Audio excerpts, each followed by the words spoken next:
OMV Radio, 24 horas cerca de ti.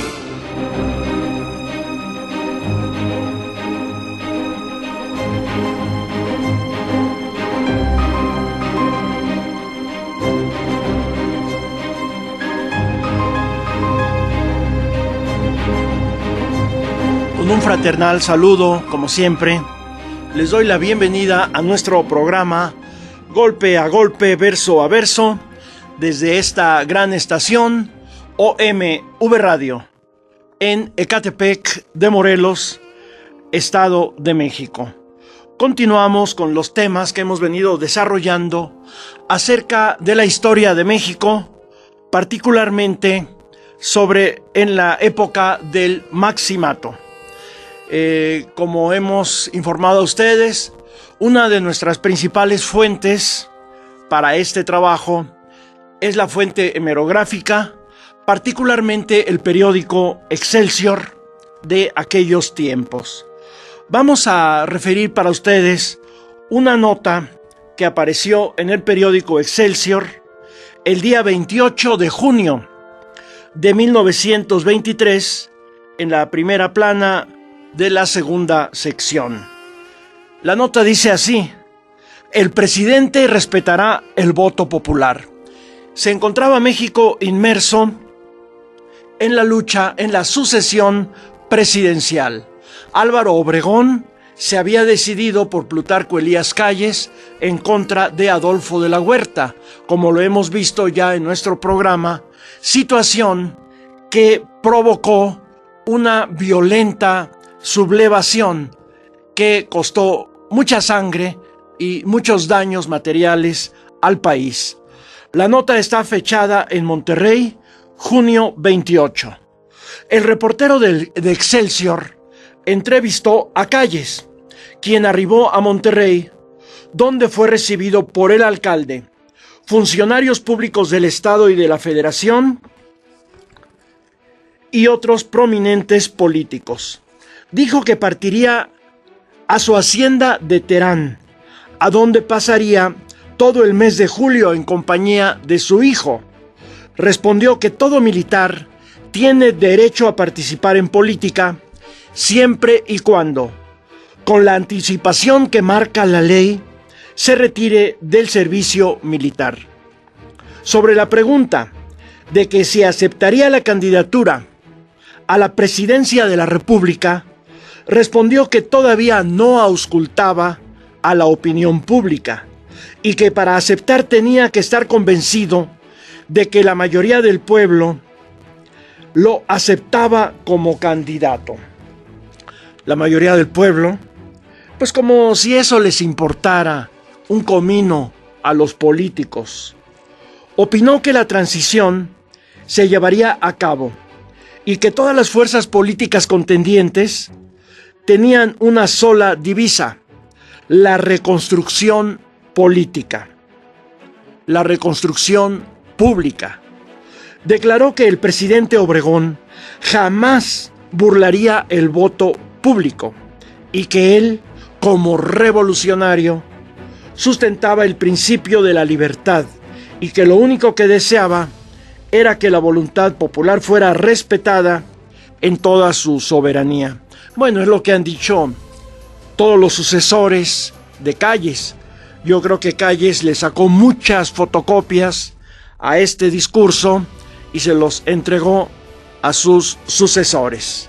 Pero en fin, ahora nos vamos a la página 8 del periódico Excelsior, 28 de junio de 1923, con esta nota: hacienda ganadera que será expropiada. Se expropiaría por causas de utilidad pública la hacienda ganadera Bavícora, propiedad del magnate periodístico estadounidense William Randolph Hearst. Con este acto se dotaría de tierra a varios ejidos de Chihuahua. Bueno, Obregón y Calles llegaron a muchos acuerdos con el magnate periodístico Hearst. Recordemos que Hearst durante mucho tiempo emprendió una gran campaña publicitaria en contra de Obregón, pero posteriormente, de repente cambió su postura, apoyando a Obregón cuando éste requería el reconocimiento diplomático de los Estados Unidos. Está documentado que Obregón repartió dinero público a mexicanos y extranjeros para convencer al gobierno de Estados Unidos que le diera su reconocimiento diplomático. Y uno de estos individuos fue precisamente William Randolph Hearst, que tenía infinitas propiedades, sobre todo agrícolas, en nuestro país. Ahora nos vamos al número 2295 del sábado 30 de junio de 1923, periódico Excelsior. A la primera plana en 8 columnas. La nota es la siguiente: cerrará sus puertas hoy a las 10 del día el comercio de Veracruz. Continuamos dándole seguimiento a este tema tan importante en la historia de México, que fueron las huelgas de Veracruz, de Orizaba particularmente, en 1923. Veracruz, junio 29. La Junta Directiva de la Asociación Patronal acordó llevar a cabo un paro en todos los comercios de Veracruz, exceptuando a las tiendas de abarrotes al menudeo, boticas y panaderías. Las líneas nacionales de México y el ferrocarril mexicano advirtieron sobre el riesgo de que el paro patronal representaba para las mercancías perecederas y comentaron también que seguirían almacenando la mercancía en sus bodegas, pero al llegar al límite de la capacidad de las mismas, no se admitiría un kilo más de productos. Frente al rumor, de acuerdo al exhorto formulado a los obreros por el presidente Obregón, los trabajadores reanudarían sus labores el lunes siguiente. El reportero se puso a indagar entre los industriales acerca de la veracidad de esa posibilidad. Los industriales dudaron de esta, comentando adicionalmente que no se podían reactivar las plantas sin antes reparar los daños que los huelguistas provocaron en instalaciones y maquinaria, situación que se llevaría un buen tiempo. Además, los empresarios temían que los trabajadores pretendieran regresar a trabajar y que se les pagara por el solo hecho de presentarse en el centro de labores, cuando los patrones solo podían recibir al personal necesario para efectuar las reparaciones mencionadas. Los obreros calificaron como ilegal el paro patronal y se prepararon para estallar la huelga general para el siguiente lunes en solidaridad con los huelguistas. El articulista hacía notar la paradoja de que el objetivo, tanto de obreros como de patrones, era disputar el derecho al paro.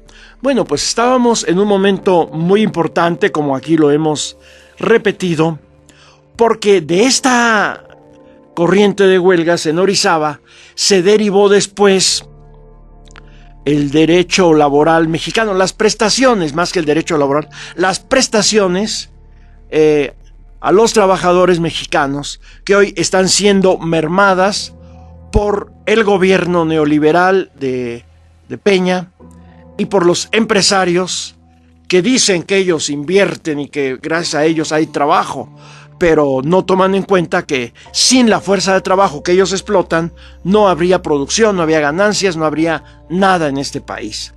El inspector del trabajo en el puerto de Veracruz comunicó a la Secretaría que el día anterior los patrones estallaron el paro, mismo que era ilegal, ya que no se dio aviso a ninguna autoridad. El artículo 123 señalaba que los paros patronales solo serían legales cuando hubiera un exceso de producción y con el objetivo de mantener un equilibrio en los precios de las mercancías. La Cámara de Industriales de Orizaba envió una carta a la Alianza de la Propiedad felicitándola por la misiva que la agrupación envió al presidente Obregón y desestimando con diversos argumentos las ideas obregonistas en torno a la inflexibilidad patronal. Argumentaba que en efecto los patrones atendían eficientemente a sus animales de producción porque son parte de su capital, situación diferente a la de los obreros. Obregón cuestionó que si se trataba de animales, los empresarios ponían veterinarios para que los curaran, pero no hacían lo mismo, poner medicinas ni médicos para curar a los obreros, a los seres humanos.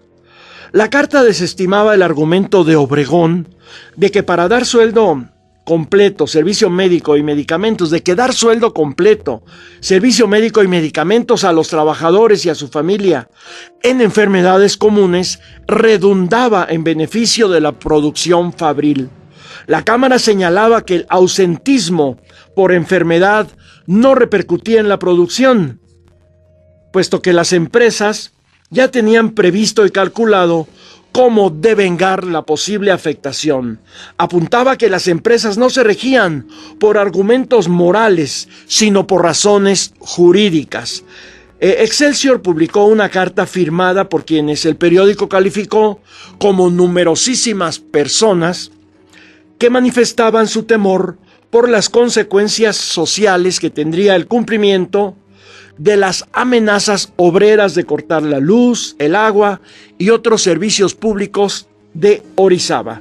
Si en 8 horas no se solucionaba el conflicto de aquella urbe en la que la ciudadanía no tenía responsabilidad alguna por la falta de acuerdo entre obreros y patrones. La carta fue firmada, entre otros, por representantes de la logia orizabeña, la Cámara Nacional de Orizaba y la Unión de Profesionistas Titulados.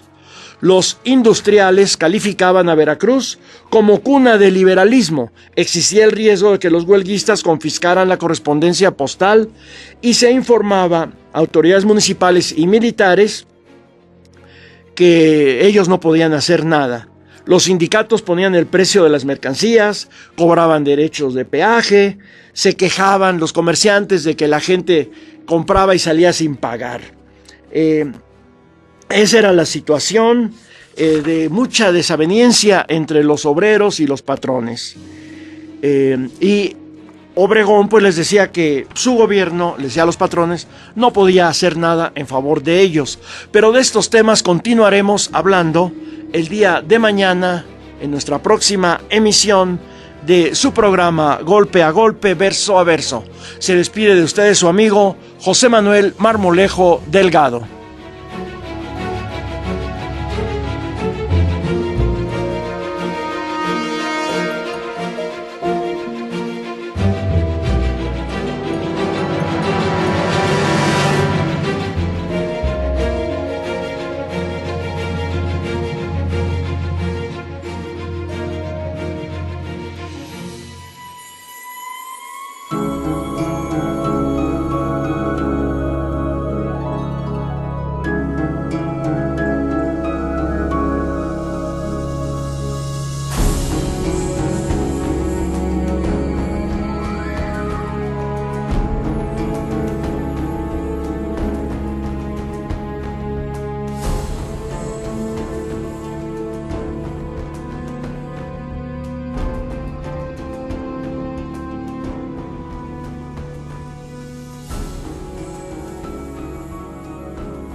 OMV Radio, 24 horas cerca de ti.